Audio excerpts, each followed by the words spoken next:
Hi everyone. इस video को start करते हैं और इस वीडियो में हम यहाँ पर बात करने वाले हैं टीसीएस एनक्यूटी के कोडिंग क्वेश्चन को, जो कि 5 जून को पूछा गया था। अब कल भी एग्जाम है टीसीएस एनक्यूटी का 9 जून को, तो कल जो क्वेश्चंस आएंगे वो मैं कल अपलोड कर दूंगा। ठीक है, 9 जून को कल एग्जाम है। कल किसका एग्जाम है? कल है यहाँ पर 2027 बैच का एग्जाम। ठीक है, तो उसके भी जो क्वेश्चंस हैं वो मैं अपलोड कर दूंगा। बाकी इसके अलावा ये 5 जून का जो एग्जाम हुआ है, ये उसका सॉल्यूशन मैं यहाँ पर आपका अपलोड कर रहा हूँ। ठीक है, तो स्टार्ट करते हैं इस क्वेश्चन को सॉल्व करना। और ये 2026 बैच ऑफ कैंपस का क्वेश्चन था। सबसे पहले आपको एक चीज बताऊंगा, ये जो क्वेश्चन पूछा गया है ये पूछा गया है स्टोरी बेस्ड मोड में। अब एग्जैक्ट ये स्टोरी तो नहीं आई थी, बट मैंने तब भी एक सिमिलर स्टोरी लिखी है जो क्वेश्चन पेपर में पूछा गया था। एंड यहाँ पर जो ऑप्टिमल सॉल्यूशन है केवल वही टेस्ट केस को पास कर रहा था, ये भी मैं आपको बताना चाहता हूँ। अगर आप ऑप्टिमल सॉल्यूशन नहीं लिखोगे तो टेस्ट केसेस पास नहीं हो रहे थे, ये मैं आपको पहले ही बता रहा हूँ। ठीक है, जिससे पहले ही सारी चीजें क्लियर हो जाएं। प्लस अगर आप ऐसी स्टोरी बेस्ड क्वेश्चंस को प्रिपेयर करना चाहते हो, आप ये सीखना चाहते हो कि टीसीएस में कैसे इनपुट लेना है, बिकॉज अभी रीसेंट एग्जाम में ज्यादातर बच्चे क्वेश्चंस को पास नहीं कर पाए। इस वजह से नहीं कि उनको क्वेश्चन नहीं आता था, इस वजह से क्योंकि उनको इनपुट नहीं लेना आता था। और इनपुट की भी प्रैक्टिस हम लोग आपकी करवाएंगे, कोडिंग क्वेश्चंस जो स्टोरी बेस्ड है वो भी आपकी प्रैक्टिस कराएंगे।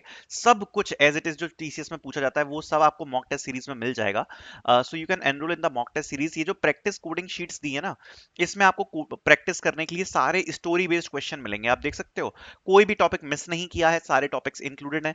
प्लस इसके अलावा यहाँ पर डेली टेस्ट आपको प्रैक्टिस के लिए मिलने वाले हैं एप्टीट्यूड के। अब कोडिंग में इनपुट कैसे लेना है, अगर वो चीज आपको प्रैक्टिस करनी है तो उसके लिए अलग से कोडिंग क्वेश्चंस यहाँ पर प्रोवाइड करा रखे हैं with different different inputs. Plus यहाँ पर आपको मॉक टेस्ट मिल जाएंगे, मल्टीपल प्रैक्टिस सेट्स आपको मिल जाएंगे, सारे सब्जेक्ट वाइज आपको प्रैक्टिस सेट्स मिल जाएंगे। प्लस जो टीसीएस का एक्चुअल एग्जाम होता है उस पर बेस्ड आपको फुल लेंथ के मॉक टेस्ट मिलेंगे, जिसमें आप अपनी रैंकिंग देख पाओगे। ये बहुत इंपॉर्टेंट है। अगर आप अपनी रैंकिंग देखोगे ना तो आपको ये पता पड़ेगा कि बाकी बच्चे कहाँ पर स्टैंड करते हैं और आप कहाँ पर स्टैंड करते हो। इससे आपको आइडिया लग जाएगा आपको किस सब्जेक्ट में इंप्रूव करने की जरूरत है। ये सब आपको मिलेगा। लिंक डिस्क्रिप्शन में आपको मिल जाएगी मॉक टेस्ट सीरीज की, which you can purchase. Already series verified है, मल्टीपल बच्चों के सिलेक्शंस ऑलरेडी हो चुके हैं, so definitely you can check that. Okay, now start करते हैं इस क्वेश्चन को सॉल्व करना। ये कहता है a group of explorers discovers several treasures chest inside N ancient cave. Each chest contains a certain number of gold coins. The chief explorer has a magical lock that can be opened if the total coins in exactly two chests equals to a target value k. Your task is to find the indices of the two chests whose coin values add up to k. It is guaranteed that exactly one pair exists. You may not use the same chest twice. ठीक है, ये लोग ये बोल रहे हैं कि सुनो, डिफरेंट डिफरेंट, सीधी बात हो, अगर सीधी बात समझाऊं तो ये कह रहा हूँ कि डिफरेंट डिफरेंट वैल्यूज कॉइन्स की अवेलेबल हैं।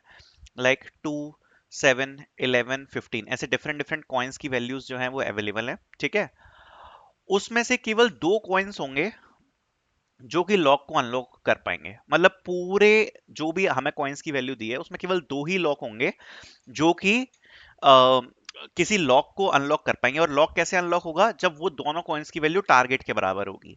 जैसे फॉर एग्जांपल टारगेट दिया है 9, टारगेट दिया है 9, तो अगर इसमें हम देखें तो 2 + 7, दो कॉइन्स आ गए 2 + 7, तो इनकी वैल्यू क्या आ रही है? 9। इससे लॉक अनलॉक हो जाएगा। सो बेसिकली दो वैल्यूज जिनको हम बोल सकते हैं, ठीक है, दो वैल्यूज वही यहां पर एग्जिस्ट ऐसी करेंगी जिनसे लॉक ओपन होगा। बेसिकली हमें दो नंबर्स एरे में से फाइंड करने हैं जो कि टारगेट के बराबर हो। सिंपल सीधी बात है, हमें एक एरे दिया होगा और एक वैल्यू दी होगी के जो कि होगा टारगेट। हमें इस एरे में से दो वैल्यूज निकालनी है जिनका सम टारगेट के बराबर हो। सिंपल ये क्वेश्चन है। ठीक है, और एक वैलिड पेयर हमेशा एग्जिस्ट करेगा, ये बात क्वेश्चन में दी हुई है। एक वैलिड पेयर जो है वो हमेशा एग्जिस्ट करेगा। ठीक है, अब इस क्वेश्चन को सॉल्व करने के लिए क्या अप्रोच हम यूज करेंगे, तो इसमें केवल ऑप्टिमल सॉल्यूशन वर्क करेगा।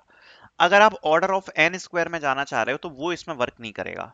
So order of N square में हम बेसिकली क्या करते हैं कि एक लूप हम चला देंगे आउटर लूप और एक चला देंगे इनर लूप। ठीक है, और उसमें हम क्या करेंगे, बेसिकली हर वैल्यू के साथ सम करके चेक करेंगे। मतलब सबसे पहले 2 को सम किया जाएगा 7 के साथ, क्या टारगेट मैच हो रहा है? हाँ हो रहा है।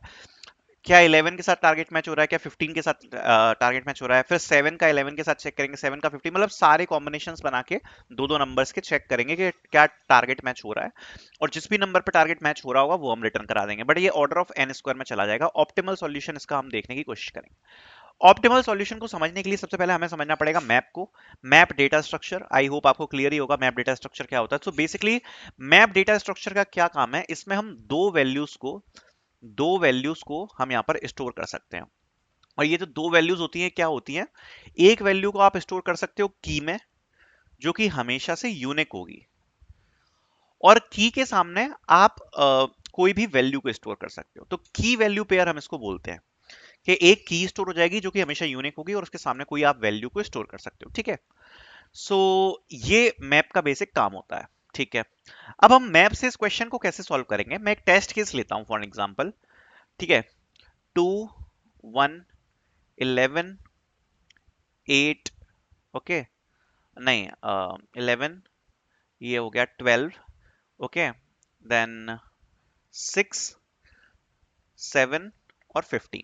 सपोज ये हमारा टेस्ट केस है, ठीक है। इस टेस्ट केस के साथ हमारा जो टारगेट वैल्यू दी है, के की वैल्यू दी है, दैट इज 9। सो ये टेस्ट केस हम कैसे सॉल्व करेंगे, बेसिकली इसका लॉजिक क्या होगा, देखो, हम ये जो सारे नंबर्स है ना, इसको हम मैप पे स्टोर कर लेंगे विथ इंडेक्स, ठीक है, विथ इंडेक्स स्टोर कर लेंगे। तो सबसे पहली जो की हो गई वो हो गई 2, तो 2 के सामने क्या स्टोर हो जाएगा, 0, क्योंकि ये 0th इंडेक्स पे है, राइट। तो हम मैप में स्टोर कर लेंगे, ये की हो गई, ये वैल्यू हो गई। 1 के सामने क्या स्टोर हो जाएगा 1, 11 के सामने क्या स्टोर हो जाएगा 2, 12 के सामने क्या स्टोर हो जाएगा 3, 6 के सामने क्या स्टोर हो जाएगा 4, 7 के सामने स्टोर हो जाएगा 5 एंड 15 के सामने स्टोर हो जाएगा 6। तो यहां पर आ गई वैल्यू और ये आ गई उसकी पोजीशन, ठीक है, कौन सी पोजीशन पे एरे में ये वैल्यू एग्जिस्ट करती है। तो ये हम ऑर्डर ऑफ एन में अपने मैप में क्या करेंगे, ये स्टोर करा लेंगे, सारे एलिमेंट्स मैप के अंदर स्टोर हो गए विद इंडेक्स, ठीक है। अब इसके बाद क्या करेंगे, इसके बाद हम लूप चलाना स्टार्ट करेंगे और चेक करेंगे क्या कोई एलिमेंट जो है वो एग्जिस्ट करता है। फॉर एग्जांपल अगर एलिमेंट एग्जिस्ट करता है तो हम वहीं पर उसको रिटर्न कर देंगे। फॉर एग्जांपल कैसे, देखो, मैं कहता हूं कि मेरा जो टारगेट है के वो है कितना 9, ठीक है। अब मैं यहां से स्टार्ट कर रहा हूं अपनी ट्रैकिंग। अगर मेरे पास 2 है, अगर मेरे पास सबसे पहले क्या आया 2, मेरा जो एलिमेंट आया वो कितना आया 2। अगर मेरे पास 2 एलिमेंट एग्जिस्ट कर रहा है और 2 के बाद, अगर 2 के बाद अगर मेरे पास, मैं अगर ये मानता हूं कि मेरे पास 2 एग्जिस्ट कर रहा है, तो अगर मैं k माइनस 2 कर दूं, मतलब जो भी हमारा टारगेट है उसमें से अगर 2 को मैं माइनस कर दूं तो क्या आ जाएगा 7। तो अगर 7 भी मेरे मैप में एग्जिस्ट कर रहा है, मैं चेक कर लूंगा, तो हमें की वैल्यू पेयर मिल गया, राइट। दो एलिमेंट्स मिल गए ना, जो भी हम जिस भी एलिमेंट पे खड़े हुए हैं उस एलिमेंट को टारगेट में से माइनस कर देंगे। जैसे टारगेट क्या है 9, उसमें से हम ये 2 को माइनस कर देंगे तो क्या आया 7। अगर वो एलिमेंट भी हमारे मैप में एग्जिस्ट कर रहा है, दैट मींस हमें की वैल्यू पेयर मिल गया और हम अपने इंडेक्स को क्या कर देंगे, रिटर्न कर देंगे, सिंपल, ठीक है। सो इसको सॉल्व करते हैं, मतलब कैसे ये सॉल्व होगा, ओके। सो बेसिकली, ठीक है, सो बेसिकली सपोज 2 यहां पर नहीं है, 2 हमने मान लिया कि 2 है यहां पर इस जगह पर और इधर पर 3 है, ठीक है, इधर पर 3 है, ठीक है। सो ये सपोज हमारा टेस्ट केस है, 3 के सामने 0, 1 के सामने 1, 11, ठीक है। अब हम 3 से स्टार्ट करेंगे, हमारा टारगेट कितना है, टारगेट कितना है 9। तो 3 के लिए तो 6 चलो एग्जिस्ट इसमें कर रहा है। हम्म नहीं नहीं सॉरी, हाँ ये तो 15 है, ओके। सो टारगेट कितना है हमारा 9, तो सबसे पहले हमारे पास क्या आया 3, सबसे पहले आया 3 हमारे पास। तो हम क्या चेक करेंगे, हमारा जो एलिमेंट है उसकी वैल्यू क्या है 3, टारगेट की वैल्यू क्या है 9, तो हम चेक करेंगे क्या हमारे मैप में 9 माइनस 3 यानी कि 6 एग्जिस्ट कर रहा है। तो चेक कर लो क्या कहीं पर 6 एग्जिस्ट कर रहा है, 3 1 11 12 कहीं भी 6 एग्जिस्ट नहीं कर रहा, तो ये जो है ये टारगेट वैल्यू पेयर नहीं होगा, तो ये हमारा हट गया। अगले एलिमेंट पे आया, क्या आया 1, अब हम टारगेट में से माइनस करके चेक करेंगे, 9 माइनस 1 कितना आया 8, क्या 8 हमारे मैप में एग्जिस्ट कर रहा है, नहीं कर रहा, तो इसका भी की वैल्यू पेयर नहीं बन सकता। फिर आया 11, 11 में से टारगेट माइनस करेंगे, 11 टारगेट में से माइनस होगा, दैट इज 9 माइनस 11, सो कितना आया -2, क्या -2 एग्जिस्ट कर रहा है, नहीं कर रहा, तो 11 का भी नहीं बन सकता, ऐसे 12 का नहीं बन सकता। फिर आया हमारे पास 2, तो जैसे ही हमारे पास 2 आया तो हमने चेक किया हमारा टारगेट की वैल्यू क्या है 9, सो 9 माइनस 2 कितना आया 7, क्या हमारे मैप में 7 एग्जिस्ट कर रहा है, हाँ भैया कर रहा है। अगर एग्जिस्ट कर रहा है तो इसी वक्त पर हम रिटर्न करा जाएंगे, इसी वक्त पर हम रिटर्न कर देंगे, और रिटर्न में क्या क्या वैल्यूज आ जाएगी, एक तो अपन की 2 की वैल्यू आ गई, जो हम जिस भी इंडेक्स पे, एक तो उसके इंडेक्स की वैल्यू आ गई, प्लस जो भी हमारा टारगेट जहां पर भी एग्जिस्ट कर रहा है एक उसका इंडेक्स प्रिंट करा देंगे, तो ये दोनों इंडेक्स जो है ये की वैल्यू पेयर बनाएंगे। सो ये हमारी अप्रोच यहाँ पर होने वाली है। सो इसका कोड देख लेते हैं एक बार। सबसे पहले हमने अपने एरे का इनपुट ले लिया, जैसा कि आप देख सकते हो, हमने टोटल नंबर ऑफ एलिमेंट्स ले लिए सी इन एन एंड अपने अपने एरे का इनपुट करा लिया। एरे का इनपुट कराने के बाद हमने अपने टारगेट का इनपुट करा लिया, फिर हमने अपने टू सम फंक्शन क्वेश्चन में पास कर दिया नम्स और टारगेट, ठीक है, जो भी अपना एरे है वो पास कर दिया और हमने अपना टारगेट पास कर दिया। फिर हमने एक मैप क्रिएट किया। मैप में हमने क्या किया, मैप में हमने सारे के सारे जो एलिमेंट्स हैं वो हम अपने इंसर्ट कराना स्टार्ट करेंगे, ठीक है। और आप देख सकते हो कैसे हम करा रहे हैं। देखो सबसे पहले हमने यहाँ पर अपने मैप जो है वो हमने यहाँ पर क्रिएट कर लिया।